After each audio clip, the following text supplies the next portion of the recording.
مساء الفل.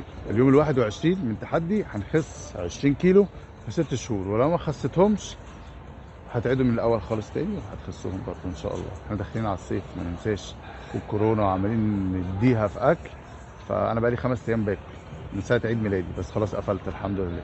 يلا بينا. اليوم ال 21 عندنا اول حاجه هي الجامبنج جاكس، كلنا عارفينها ما فيهاش اي مشكله خالص.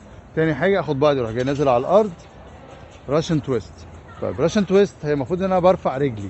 لو انا مش قادر ارفع رجلي مفيش مشكله انك تحطها على الارض ويمين شمال. عاوزكم تركزوا مع التمرين، ما تركزوش مع شراب فرح، دي اهم حاجه بالنسبه لي. جميل. اقوم اقف فوق. بعد كده عندنا الهاي نيز، بعد كده انزل تحت تاني. عندنا السيت ابس. طب كل حاجه من دول بعملها لمده 30 ثانيه. طب دول على بعض راوند واحد بعيدهم كام مره؟